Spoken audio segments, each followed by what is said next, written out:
Howdy. This is Two Sides of the Hill. Let's unite the Badger campus one more time. Today I'm so lucky to be with Mr. Barry and Mr. Marcus. Hi, everybody.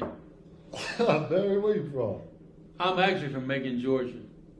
Macon, Yeah, Georgia. Central Georgia, yeah. Yep. Yeah, that's where I'm from. You're making Georgia proud, ain't you? Very proud. Allman Brothers, Otis Redding, Little Richard. Mm-hmm. Great heritage there in Macon. Yeah, man. Yeah. Man. Mm-hmm. What do you like about Spring Hill? I just, I'm a pretty people person. I just like the people. Always, when I was here, I like the people.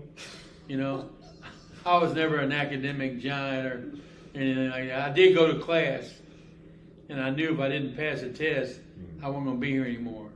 So that's why I passed the test and everything. Yeah, man. That's basically it. Yeah, man. Yeah. Marcus, what do you like about Spring Hill? I mean, I love the community here. It's a great place.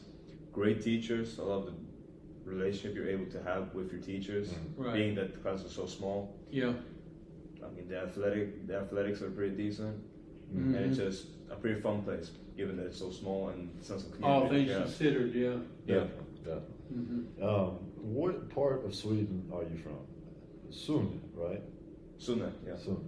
Mm-hmm. I'm from the part of Sweden which is basically bordering to Norway, very close to Oslo. Mm-hmm. So Close to Oslo? Yeah, close Yeah, to I've been to Oslo. Oslo. Yeah. Yeah. You been to Oslo? Yeah. All over Europe, How was that? It was great, man. How low can you go? Huh? How low can you go? 3.5. Okay. That's about as low as I go. It was good, man. Yeah, man. Europeans basically like Americans, but a lot of the rest of the world doesn't. Right. Right. We told Mr. Barry that 3.5 means a very good thing. And Yeah, you're getting with it, man. You're doing good. yeah, 3.5. It's been 3.5 in it. Yeah. I use it all the time now. You know what I'm saying? Yeah. Yeah. So, you're from a small town, Sweden. Extremely small town. And Spring Hill's kind of a small town in itself, if you think about it. Oh, yeah. With how the community's so tight-knit. Is that something that you'd like to... Is that something that drew you to Spring Hill, and is that something that you'd like to stick with for the rest of your life? It was never anything that I considered while coming here. I came here because I talked to Coach Nyland. Shout out Coach Nyland. Shout out to Coach Nyland. And they offered me an academic scholarship, which allowed me to be able to afford to come here. But the sense of the small classes and the small community was definitely a bonus, because that's something that I've always believed in, that having big classes of 400 people and one professor, well, that's not beneficial to anybody, I don't think. Yeah. And for academic success, it's just not beneficial at all. I heard something recently that a man can only have 150 true friends. Like, if you saw that person and you were sitting at a table and they came into a restaurant, you could, like, The brain can't remember more than around Yeah. 100 people. Yeah. I would say it's a lot less than that. Oh, yeah? Oh, yeah.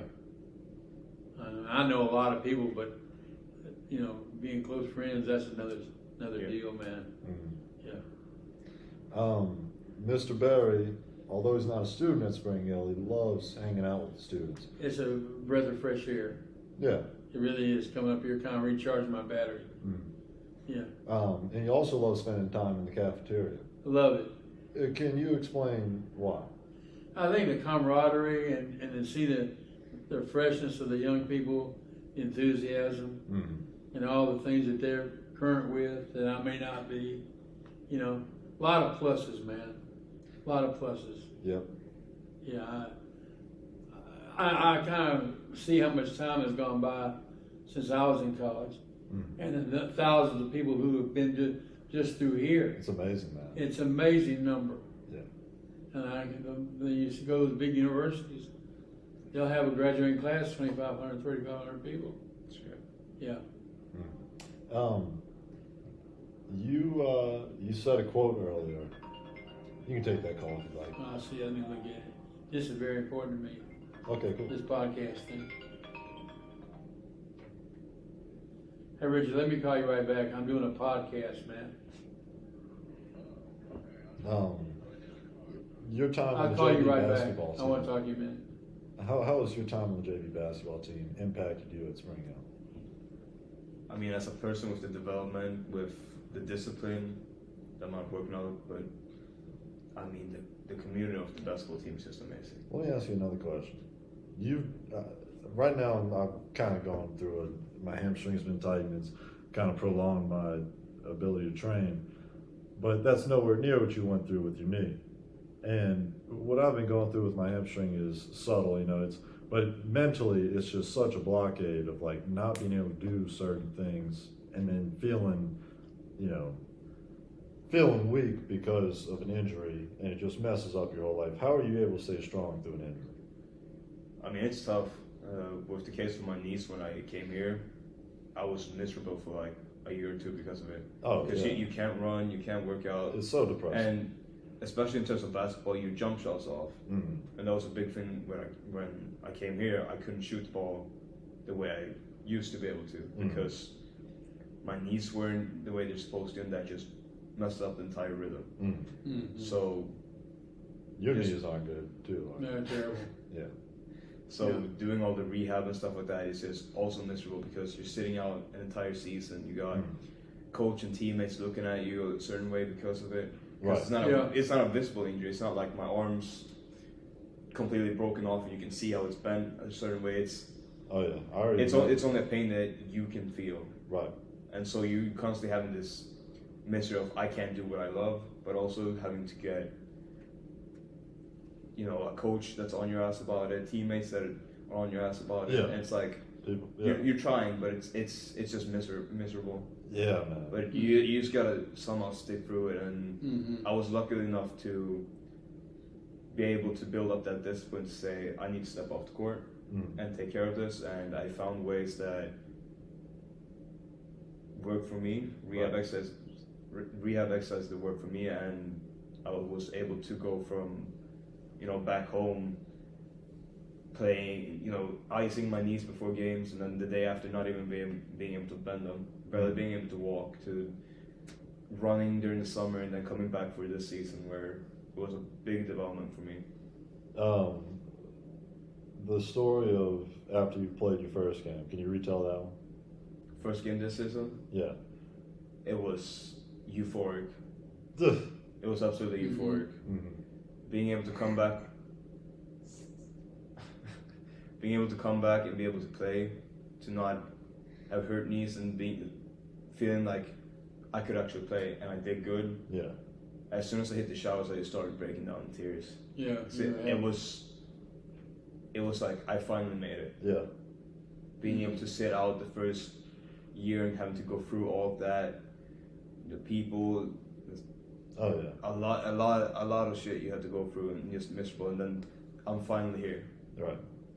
I'm finally here. It took me a full year, but I'm finally here. That's amazing, man. And I just broke down in tears in the shower. It was amazing. It's a lot of stuff to just keep to yourself too, and to finally be able to do what you love. I mean, that's truly awesome. That's great, man. Yeah, Mr. Barry, you said something earlier that you wouldn't give your cousin a car until he bought insurance. If he can get insurance. Right. Right. That was his brother just now. I got to quietly ask him, Yeah. Even if he's insurable. Right. Right. With all due respect, these old people problems fascinate us youngins.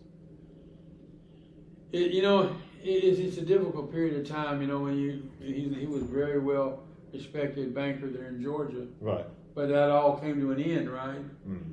He had some divorces, and children were ill, and a number of things hit him, and he's basically destitute. Yeah. And it's up to me. I mean, he was the other day, he was really upset. He's still got children. His children are young, and I said, well, man, you got to do something. He doesn't have a car at all.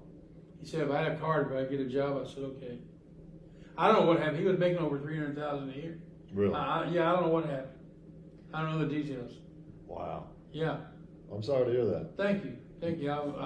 What's it like coping with something like that? For him, it's almost an impossibility. What about you?